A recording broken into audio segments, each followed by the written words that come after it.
Hi, Hi, I'm Dan. and I'm J-Roll. I'm a motion designer.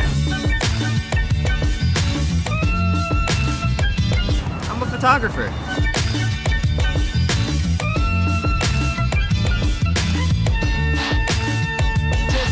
Together, we made DC cool.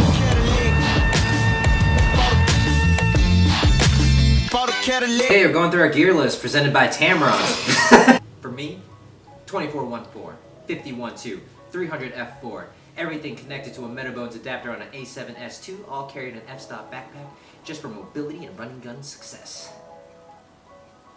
And I shot a Canon 5D Mark III. So this was originally a 3-month production, I think, and then it got pushed back, and then we ended up only having 1 month to do it.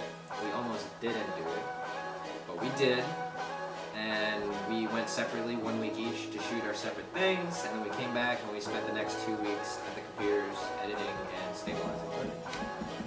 So originally the creative direction of the piece was to create a time-lapse video that was seamlessly stitched together. So essentially it was one long shot. Along the lines of pre-production, we kind of realized that we weren't that passionate about the idea. The client wasn't that passionate about the idea, and it sort of evolved into using a mix of the slow-mo from the A7S, the hyperlapses, the dolly zooms, and sort of mixing them all together in a weird, kind of interesting transitional way.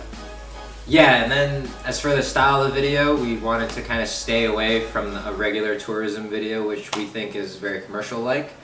We wanted to go for more of a documentary, kind of human experience type edge to it, and I think that's kind of what we came out with. Yeah.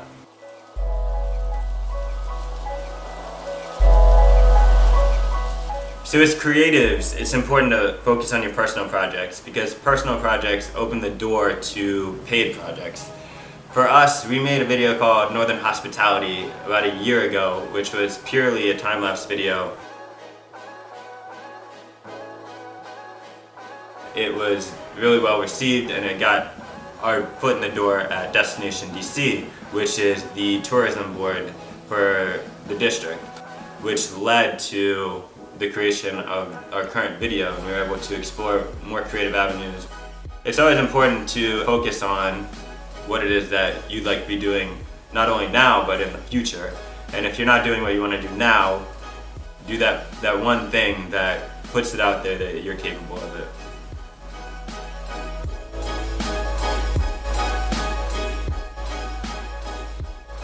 So we went over the gear, we went over the style, we went over our concept, and now we're going to go ahead over and kind of show you how some of it was done. So let's take a look. Okay guys, so here we have our timeline. As you can see, it's got a lot of cuts, a lot of different scenes. I was the main editor of the thing, so I was kind of in charge of picking all the scenes out and putting them together. And if you've never done any speed remapping in Adobe Premiere, these white lines are the speed remaps.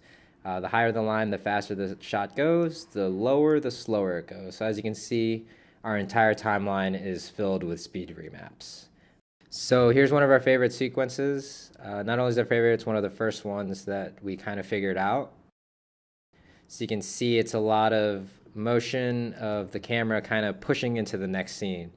And all the scenes are shot from different days, different cameras. It's just basically the scene selection and the speed remapping that kind of puts them together. Yeah, so here's our sequence untimed. You can see our different clips. It just kind of looks like a bunch of random clips put together. We have 2 hyperlapses. Okay, that's a hyperlapse. These 2 are just going to be 4K clips that are slowed down. Yeah, all those are, and then we have this one of the kid. We wanted to point this one out because it's actually a very, very quick clip.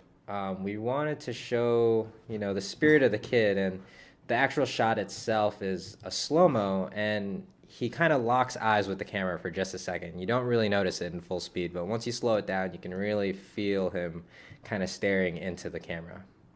So that was a quick look at our timeline and some of our speed remapping. Thanks. Here we are on the After Effects side of things, and just wanted to go over a few of the techniques that we used to make this video. One of them was parallax. Now, if you're unfamiliar with parallax is essentially taking a still image and moving it through 3D space.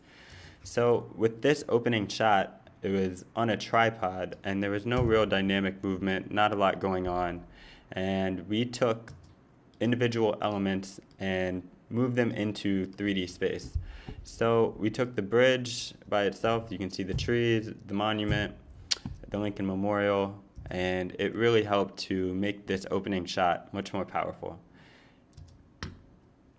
We did the same thing here with the taxi shot.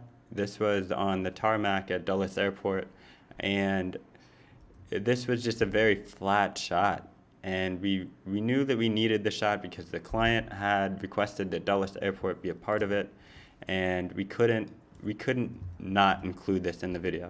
So in order to make it more dynamic, we sort of used parallax again here and really kind of made it look like it was on a rail.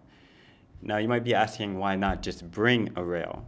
Well, if you're on a run and gun style shoot, you really don't want the extra weight, and it just didn't make a lot of sense to bring it with us. So with the rail, you're going to get the authentic movement.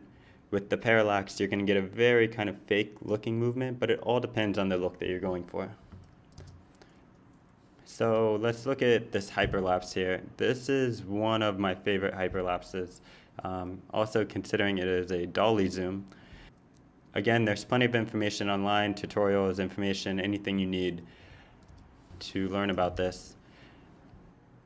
So this was the original shot, unstabilized.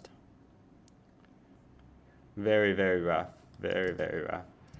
And to stabilize it, we made a couple of cuts here, more than a couple of cuts. And we initially had guides to line the top of the Lincoln and the bottom of the Lincoln, and pre-comped it before making that a tracker of its own. So here are all of our track points. These are both compensating for rotation and position. And after we got the output from there, we simply put it through warp stabilizer, and we were able to get a smooth shot. Another technique that we used was taking our 4K footage and treating it as hyperlapse material. This made it very easy to set up a hyperlapse whenever we wanted. We would basically turn our settings on our shutter as fast as it would possibly go to avoid motion blur, and therefore it gave us a very clean image to work from. So to break this one down, let's open up the original shot.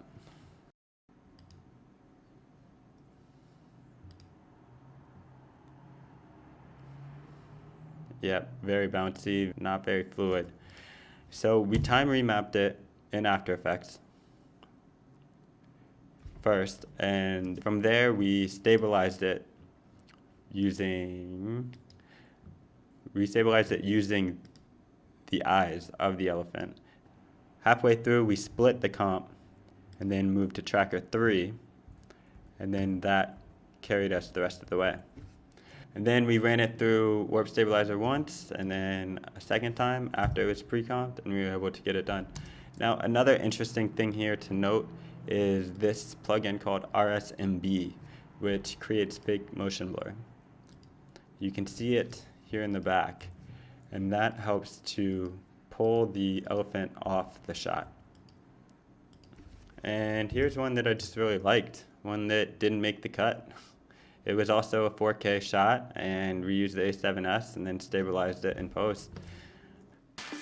Alright, that about sums everything up. Hope you learned a thing or two. Hope this helped. If you have any questions, drop us a line. You can follow me at Mr. Dolly Sir on Instagram, or at SwellTV on Twitter.